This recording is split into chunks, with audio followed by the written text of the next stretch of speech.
Chapter 6.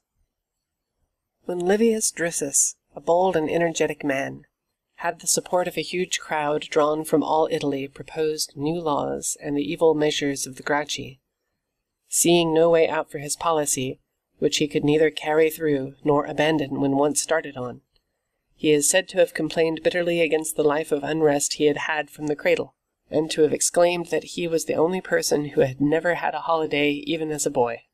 For while he was still a ward and wearing the dress of a boy, he had the courage to commend to the favour of a jury those who were accused, and to make his influence felt in the law courts, so powerfully indeed that it is very well known that in certain trials he forced a favourable verdict. To what lengths was not such a premature ambition destined to go?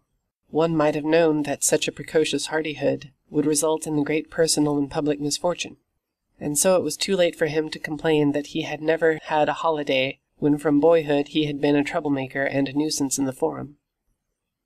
It is a question whether he died by his own hand, for he fell from a sudden wound received in his groin, some doubting whether his death was voluntary, no one whether it was timely.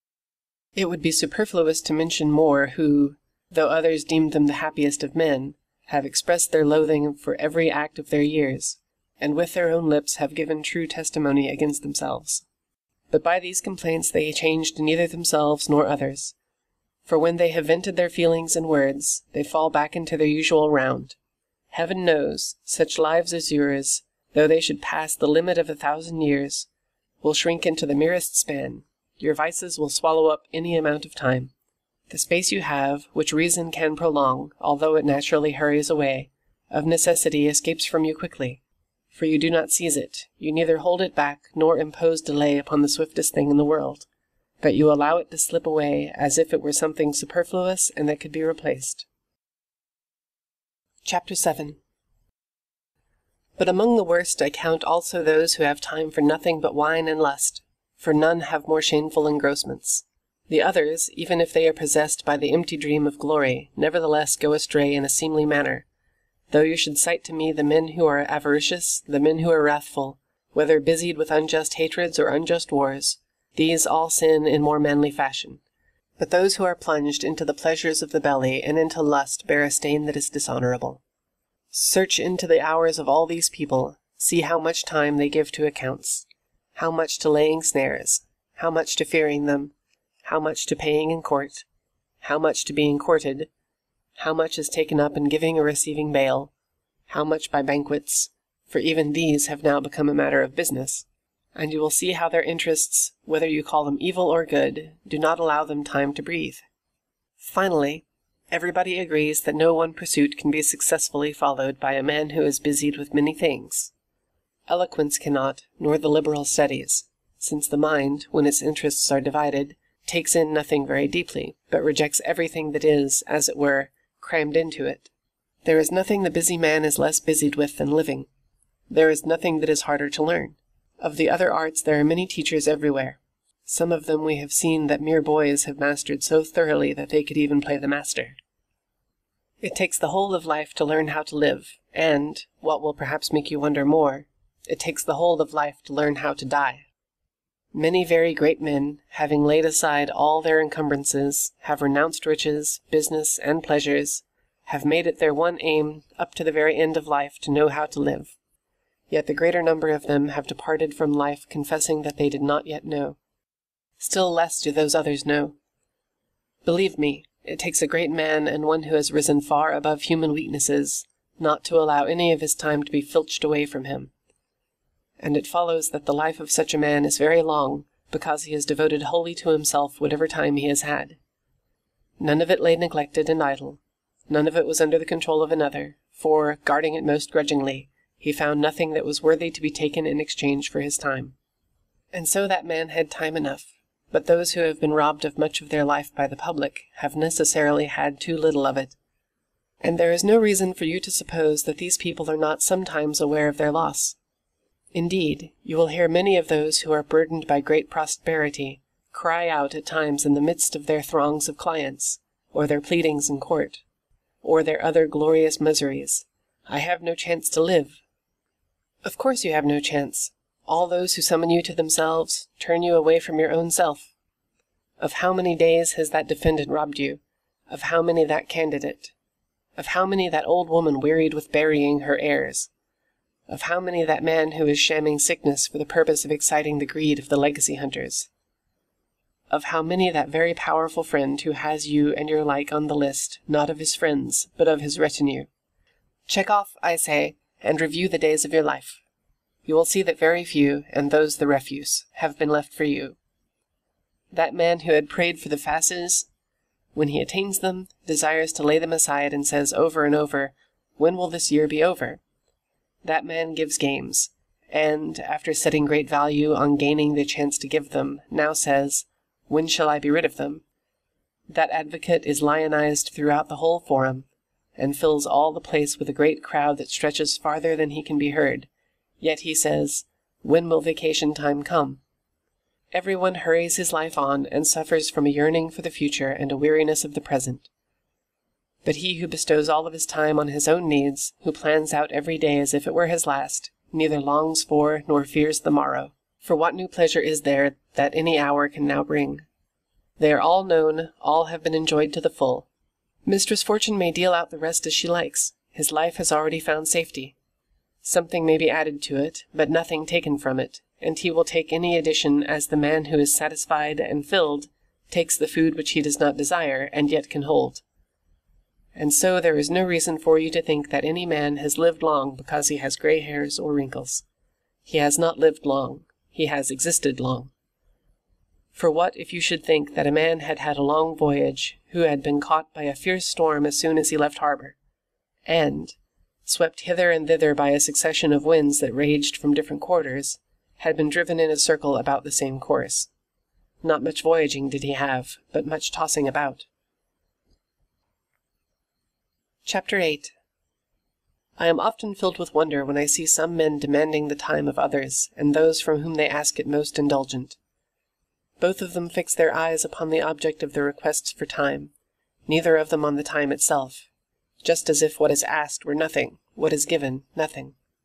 Men trifle with the most precious thing in the world, but they are blind to it because it is an incorporeal thing, because it does not come beneath the sight of their eyes, and for this reason it is counted a very cheap thing, nay, of almost no value at all. Men set very great store by pensions and doles, and for these they hire out their labor or service or effort. But no one sets a value on time. All use it lavishly as if it cost nothing.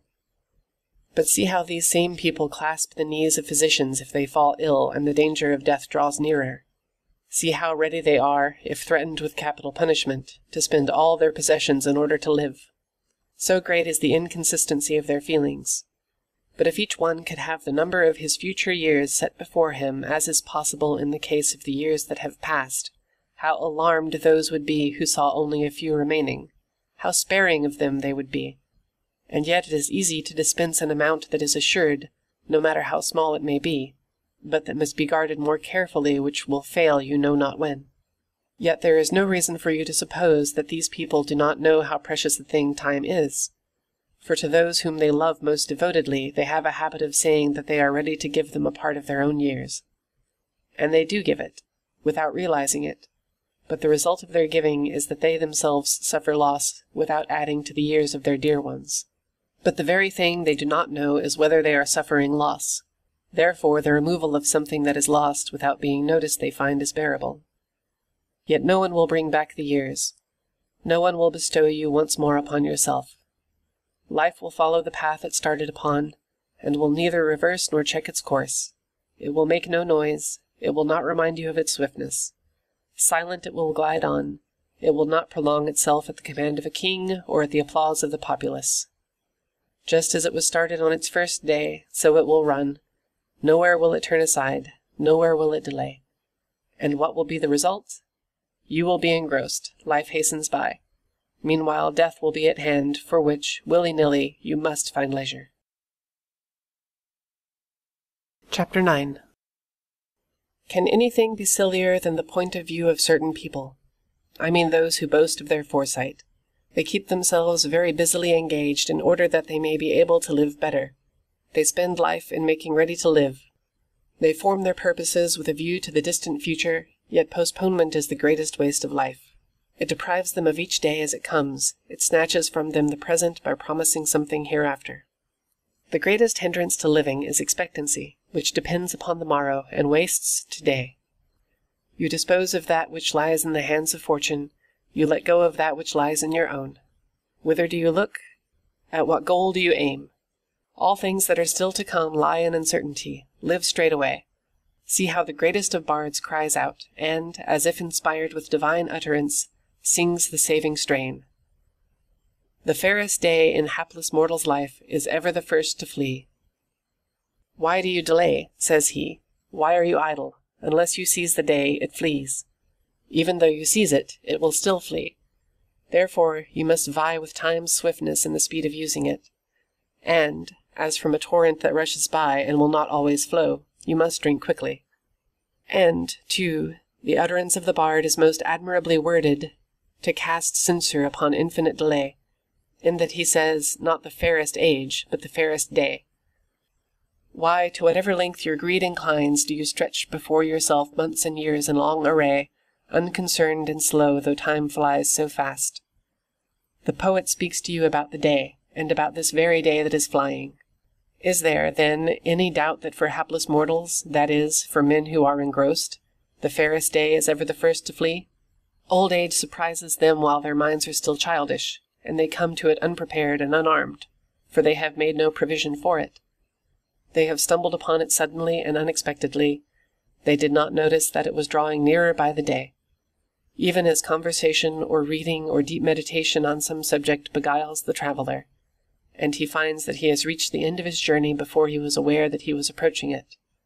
Just so with this unceasing and most swift journey of life, which we make at the same pace whether waking or sleeping, those who are engrossed become aware of it only at the end. Chapter 10. Should I choose to divide my subject into heads with their separate proofs? Many arguments will occur to me by which I could prove that busy men find life very short. But Fabianus, who was none of your lecture-room philosophers of today, but one of the genuine and old-fashioned kind, used to say that we must fight against the passions with main force, not with artifice, and that the battle line must be turned by a bold attack, not by inflicting pinpricks. That sophistry is not serviceable, for the passions must be, not nipped, but crushed. Yet, in order that the victims of them may be censured, each for his own particular fault, I say that they must be instructed, not merely wept over. Life is divided into 3 periods: that which has been, that which is, and that which will be. Of these the present time is short, the future is doubtful, the past is certain. For the last is the one over which fortune has lost control. It is the one which cannot be brought back under any man's power. But men who are engrossed lose this, for they have no time to look back upon the past, and even if they should have, it is not pleasant to recall something they must view with regret.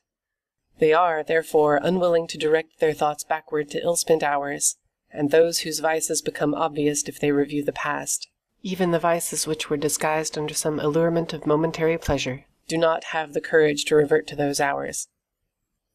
No one willingly turns his thought back to the past, unless all his acts have been submitted to the censorship of his conscience, which is never deceived. He who has ambitiously coveted, proudly scorned, recklessly conquered, treacherously betrayed, greedily seized, or lavishly squandered, must needs fear his own memory. And yet this is the part of our time that is sacred and set apart, put beyond the reach of all human mishap, and removed from the dominion of fortune, the past which is disquieted by no one, by no fear, by no attacks of disease. This can never be troubled nor be snatched away. It is an everlasting and unanxious possession. The present offers only one day at a time, and each by minutes, but all the days of past time will appear when you bid them. They will suffer you to behold them and keep them at your will, a thing which those who are engrossed have no time to do. The mind that is untroubled and tranquil has the power to roam into all parts of its life, but the minds of the engrossed, just as if weighted by a yoke, cannot turn and look behind. And so their life vanishes into an abyss. And as it does no good, no matter how much water you pour into a vessel, if there is no bottom to receive and hold it, so with time. It makes no difference how much is given. If there is nothing for it to settle upon, it passes out through the chinks and holes of the mind. present time is very brief, so brief, indeed, that to some there seems to be none, for it is always in motion, it ever flows and hurries on. It ceases to be before it has come, and can no more brook delay than the firmament or the stars, whose ever unresting movement never lets them abide in the same track. The engrossed, therefore, are concerned with present time alone, and it is so brief that it cannot be grasped, and even this is filched away from them, distracted as they are among many things.